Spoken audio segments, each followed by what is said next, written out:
So good morning guys.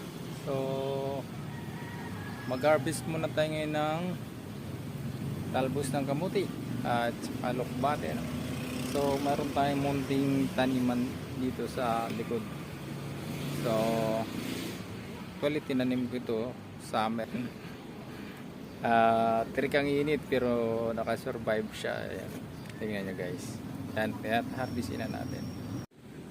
So good morning guys, mag-harvest muna tayo sa ating mga munting gulay. Ano? Malunggay, talbos, alokbate, sili. Yan. So harvest muna tayo, sayang naman, tag-ulan eh. Para mayroon tayong ulam. Yan. Yan. Yan. So papakita ko sa inyo mamaya yung ma-harvest natin.